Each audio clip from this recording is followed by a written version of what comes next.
بسم اللہ الرحمن الرحیم۔ ناظرین کرام، حضرت موسیٰ علیہ السلام، یہ حضرت موسیٰ علیہ السلام کی وہ مقدس لاٹھی ہے جس کو عصائے موسیٰ کہتے ہیں۔ اس کے ذریعے آپ کے بہت سے ان معجزات کا ظہور ہوا جن کو قرآن مجید نے مختلف عنوانوں کے ساتھ بار بار بیان فرمایا ہے۔ اس مقدس لاٹھی کی تاریخ بہت قدیم ہے، جو اپنے دامن میں سینکڑوں ان تاریخی واقعات کو سمیٹے ہوئے ہے، جن میں عبرتوں اور نصیحتوں کے ہزاروں نشانات ستاروں کی طرح جگمگا رہے ہیں، جن سے اہل نظر کو بصیرت کی روشنی اور ہدایت کا نور ملتا ہے۔ یہ لاٹھی حضرت موسیٰ علیہ السلام کے قد کے برابر 10 ہاتھ لمبی تھی، اور اس کے سر پر 2 شاخیں تھیں جو رات میں مشعل کی طرح روشن ہو جایا کرتی تھیں۔ یہ جنت کے درخت پیلو کی لکڑی سے بنائی گئی تھی،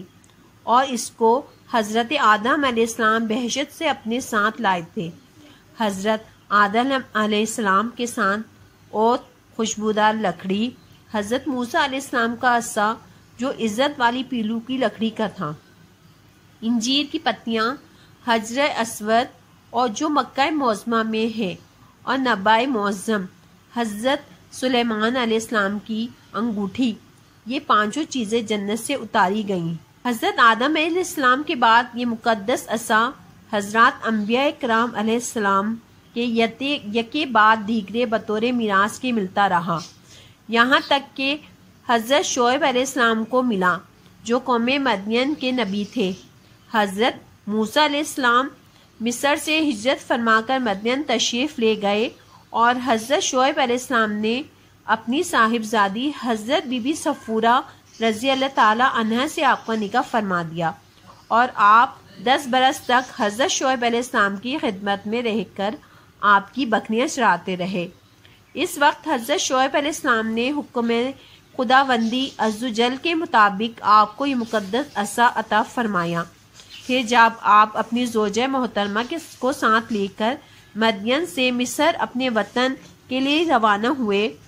اور وادی مقدس مقام طویٰ میں پہنچے، تو اللہ تعالیٰ نے اپنی تجلی سے آپ کو سرفراز فرما کر منصب رسالت کے شرف سے سربلند فرمایا۔ اس وقت حضرت حق جل مجدہ نے آپ سے جس طرح کلام فرمایا، قرآن مجید نے اس کو اس طرح بیان فرمایا کہ اور یہ تیرے داہنے ہاتھ میں کیا ہے اے موسیٰ؟ عرض کی یہ میرا عصا ہے، میں اس پر تکیہ لگاتا ہوں اور اس سے اپنی بکریوں پر پتے جھاڑتا ہوں، اور میرے اس میں اور کام ہیں۔ حضرت موسیٰ علیہ السلام اس مقدس لاٹھی سے مذکورہ بالا کام نکالتے رہے، مگر جب آپ فرعون کے دربار میں ہدایت فرمانے کی غرض سے تشریف لے گئے اور اس نے آپ کو جادوگر کہہ کر جھٹلایا، تو آپ کے اس عصا کے ذریعے بڑے بڑے معجزات کا ظہور ہو گیا، جن میں سے 3 معجزات کا تذکرہ قرآن مجید نے بار بار فرمایا۔ عصا اژدہا بن جانا، اس واقعے کا یہ ہے کہ فرعون نے ایک میلہ لگوایا اور اپنی پوری سلطنت کے جادوگروں کو جمع کر کے حضرت موسیٰ علیہ السلام کو شکست دینے کے لیے مقابلے پر لگا دیا، اور اس میلے کے ازدحام میں جہاں لاکھوں انسانوں کا مجمع تھا، ایک طرف جادوگروں کا ہجوم اپنی جادوگری کا سامان لے کر جمع ہو گیا، اور ان جادوگروں کی فوج کے مقابلے میں حضرت موسیٰ علیہ السلام تنہا ڈٹ گئے۔ جادوگروں نے فرعون کی عزت کی قسم کھا کر اپنے جادو کی لاٹھیوں اور رسیوں کو پھینکا، تو ایک دم وہ لاٹھیاں اور رسیاں سانپ بن کر پورے میدان میں ہر طرف پھنکارے مار کر دوڑنے لگیں، اور پورا مجمع خوف و ہراس میں بدحواس ہو کر ادھر ادھر بھاگنے لگا، اور فرعون اور اس کے تمام جادوگر اس کرتب کو دکھا کر اپنی فتح کے گھمنڈ اور غرور کے نشے میں بدمست ہو گئے، اور جوش شادمانی سے تالیاں بجا بجا کر اپنی مسرت کا اظہار کرنے لگے کہ اتنے میں ناگہان حضرت موسیٰ علیہ السلام نے خدا کے حکم سے اپنی مقدس لاٹھی کو ان سانپوں کے ہجوم میں ڈال دیا، تو یہ لاٹھی ایک بہت بڑا اور نہایت ہیبت ناک اژدہا بن کر جادوگروں کے تمام سانپوں کو نگل گیا۔ یہ معجزہ دیکھ کر تمام جادوگر اپنی شکست کا اعتراف کرتے ہوئے سجدے میں گر پڑے اور بلا آواز بلند یہ اعلان کرنا شروع کر دیا کہ ہم سب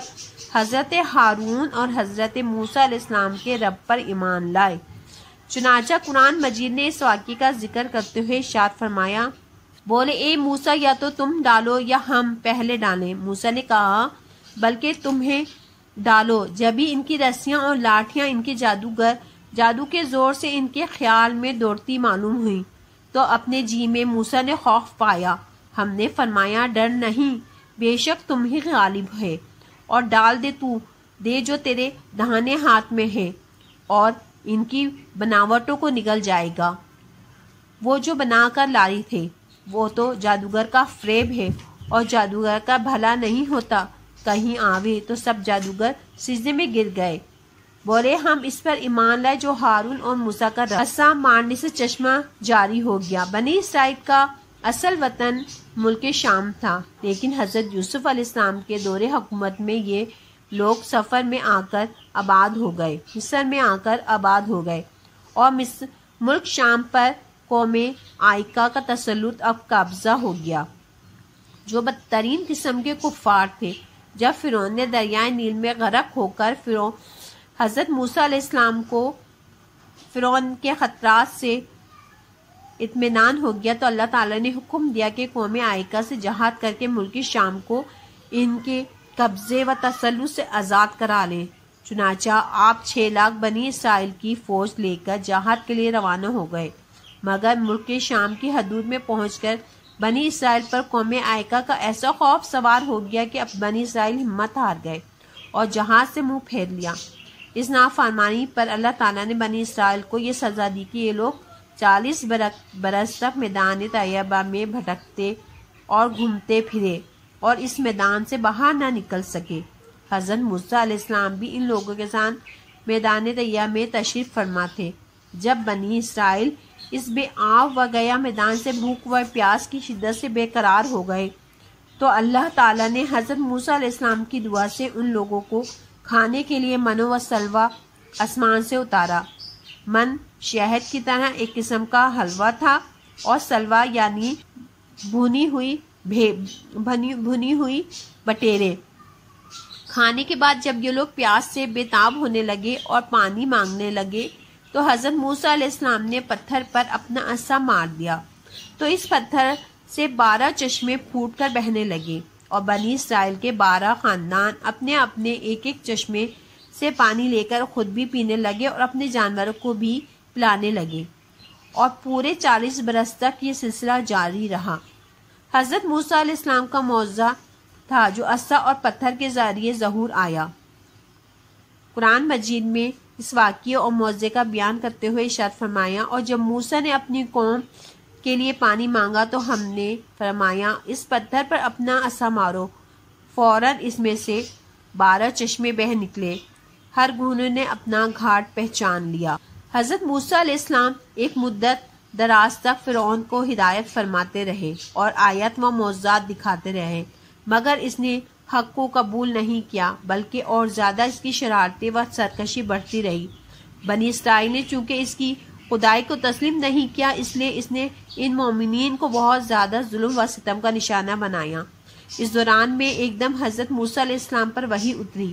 کہ آپ اپنی قوم بنی اسرائیل کو اپنے ساتھ لے کر رات میں مصر سے ہجرت کر جائیں۔ چنانچہ حضرت موسیٰ علیہ السلام بنی اسرائیل کے ہمراہ لے کر رات میں مصر سے روانہ ہو گئے۔ جب فرعون کو پتہ چلا تو وہ بھی اپنے لشکروں کے ساتھ لے کر اپنی بنی اسرائیل کی گرفتاری کے لیے چل پڑا۔ جب دونوں لشکر ایک دوسرے کے قریب ہو گئے تو بنی اسرائیل فرعون کے خوف سے چیخ پڑے کہ اب تو ہم فرعون کے ہاتھوں گرفتار ہو جائیں گے، اور بنی اسرائیل کی پوزیشن بہت نازک ہو گئی کیونکہ ان کے پیچھے فرعون کا خونخوار لشکر تھا اور آگے موجیں مارتا ہوا دریا۔ اس پریشانی کے عالم میں حضرت موسیٰ علیہ السلام مطمئن تھے اور بنی اسرائیل کو تسلی دے رہے تھے۔ جب دریا کے پاس پہنچ گئے تو اللہ تعالیٰ نے حضرت موسیٰ علیہ السلام کو حکم فرمایا تم اپنی لاٹھی دریا پر مارو۔ چنانچہ جو ہی آپ نے دریا پر لاٹھی ماری تو فوراً ہی دریا میں 12 سڑکیں بن گئی اور بنی اسرائیل ان سڑکوں پر چل کر سلامتی کے ساتھ دریا سے باہر نکل گئے۔ فرعون جب دریا کے قریب پہنچا اور اس نے دریا کی سڑکوں کو دیکھا تو وہ بھی اپنے لشکر کے ساتھ ان سڑکوں پر چل پڑا، مگر جب فرعون اور اس کا لشکر دریا کے بیچ میں پہنچا تو اچانک دریا موجیں مارنے لگا اور سب سڑکیں ختم ہو گئیں اور فرعون اپنے لشکروں سمیت دریا میں غرق ہو گیا۔ اس واقعے کو قرآن مجید نے اس طرح بیان فرمایا ہے۔ پھر جب آمنا سامنا ہوا دونوں گروپوں کا، موسیٰ والوں نے کہا ہم کو انہوں نے آ لیا۔ موسیٰ نے فرمایا یوں نہیں، بے شک میرا رب میرے ساتھ ہے، وہ مجھے اب راہ دیتا ہے۔ تو ہم نے موسیٰ کو وحی فرمائی کہ دریا پر اپنا عصا مار، تو جب ہی دریا پھٹ گیا تو ہر حصہ ہو گیا جسے بڑا پہاڑ، اور وہاں قریب لائے ہم دوسروں کے، اور ہم نے بچا لیا موسیٰ اور اس کے سب ساتھی والوں کو، پھر موسیٰ کو پھر دوسروں کو ڈبو دیا۔ بے شک اس میں ضرور نشانی ہے اور ان میں اکثر مسلمان نہ تھے۔